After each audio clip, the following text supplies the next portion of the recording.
isang archaeological excavation sa Hilagang Iraq, nakahukay ang paring Katoliko at arkeologo na si Lancaster Mary ng medalyon ni Saint Joseph pati na rin ang isang statuette na kumakatawan sa isang Assyrian na demonyo. Habang naghahanda si Mary na umalis, nakita niya ang isang malaking estatwa ng demonyo at dalawang aso na nag-aaway.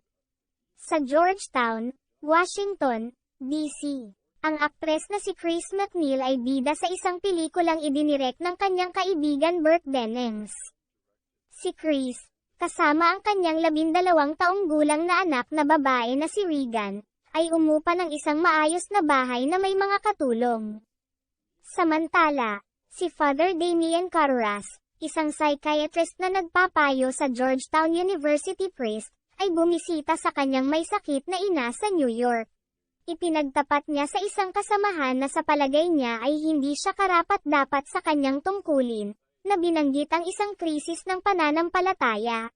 Kinabukasan, nakarinig si Chris ng mga ingay sa attic, kung saan itinuturing ni Regan ang mga ito sa kanyang haka-haka na kaibigan, si Captain Howdy, na kausap niya sa pamamagitan ng Ouija board.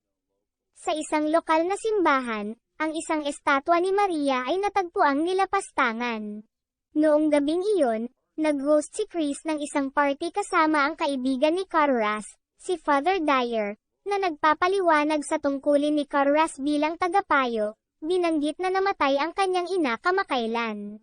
Si Regan, na tila masama ang pakiramdam, ay lumabas at umihi bago siya inaliw ni Chris. Pagkatapos niyang patulugin si Regan, nagsimula itong manginig ng malakas. Inaaliw ni Dyer si Carras, na nagpahayag ng pagkakasala sa hindi pagkakasama ng kanyang ina noong namatay ito. Pinangarap ni Carras ang kanyang ina, isang medalyon ni Saint Joseph at, sa madaling sabi, isang demonyong mukha. Di nagtagal, naging bayolente ang pagkatao ni Regan. Siya ay sumasailalim sa ilang mga medikal na pagsusuri, na walang nakitang pisikal na mali sa kanya. Sa isang tawag sa bahay, nagpapakita si Regan ng abnormal lakas. Isang gabi, nakita ni Chris na walang laman ang bahay maliban sa isang natutulog na Regan. Natagpo ang patay si Dennings sa paanan ng isang panlabas na hagdanan sa ilalim ng bintana ni Regan.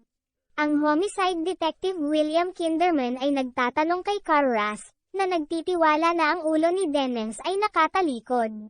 Lumalala ang kondisyon ni Regan habang natatakpan ng mga sugat ang kanyang katawan. Binanggit ng isang doktor ang exorcism bilang isang remote na opsyon, na nagmumungkahi ng posibleng psikolohikal na benepisyo.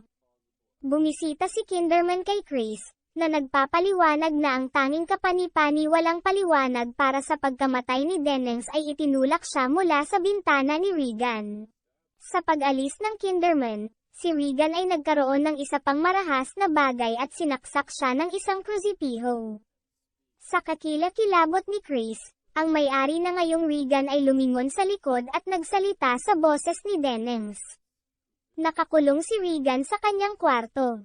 Hinanap ni Chris si Carras, na bumisita kay Regan. Sa paglipas ng 2 pagpupulong, inaangkin ng inaalihan na si Regan na siya mismo ang dyablo, at sumuka ang projectile sa mukha ni Carras habang nagsasalita ng mga wika, at tumugon ng marahas kapag binuhusan siya ng tubig mula sa gripo, na sinabi ni Carras na banal na tubig, isang punto laban sa tunay na pag-aari. Sinabi ng demonyo na mananatili ito kay Regan hanggang sa mamatay siya. Desperado, ipinagtapat ni Chris na pinatay ng may-ari na si Regan si Dennings. Sa gabi, tinatawag ng assistant ni Chris si Carras sa bahay. Nasaksihan nila ang mga salitang, "Tulungan mo ako," na lumalabas sa balat ni Regan. Ambivalent pa rin, sinabi ni Carras na kailangan ang exorcism. Si Marin, na nagsagawa ng exorcism dati, ay ipinatawag. Dumating si Marin sa bahay, binabalaan si Carras na psikolohikal na umaatake ang demonyo. Habang nagbabasa ang mga pari mula sa Roman ritual, isinumpa sila ng demonyo. Nakatuon ito kay Carras, paalitang tinutuligsa ang kanyang pagkawala ng pananampalataya at ang kanyang pagkakasala sa pagkamatay ng kanyang ina. Ang mga pari ay nagpahinga sandali at si Marin, nanginginig, ay kumukuha ng nitroglycerin. Pumasok si Carras sa kwarto kung saan lumilitaw ang demonyo bilang kanyang ina. Nagpapakita ng kahinaan, sinabi ni Carras na ang demonyo ay hindi kanyang ina. Ipinaumanhin ni Marin si Carras at ipinagpatuloy ang exorcism ng mag-isa. Tiniyak ni Carras kay Chris na hindi mamamatay si Regan at muling pumasok sa silid, natagpo ang patay na si Marin. Galit na galit, binugbog ni Carras ang inaalihan na si Regan at hiniling na kunin siya ng demonyo. Pinunit ng demonyo ang medalyon ni San Joseph mula sa leeg ni Carras at sinimulang sakupin siya, pinalaya si Regan. Si Carras ay tumalon sa bintana, bumagsak sa hagdan sa labas. Pumasok si Chris at Kinderman sa silid. Niyakap ni Chris ang gumaling na si Regan, at sinuri ng Kinderman ang eksena. Sa labas, pinangangasiwaan ni Dyer ang namamatay na mga huling seremonya ng Carras. Naghahanda ang mga McNeils na umalis, at nagpaalam si Father Dyer. Sa kabila ng walang alaala sa kanyang pagsubok, naantig si Regan nang makitang hinalikan siya ng kwelyo ng clerical ni Dyer sa pisngi. Sa pag-alis ng mga McNeils, binigay ni Chris kay Dyer ang medalyon na matatagpuan sa silid ni Regan. Maraming salamat po sa panonood.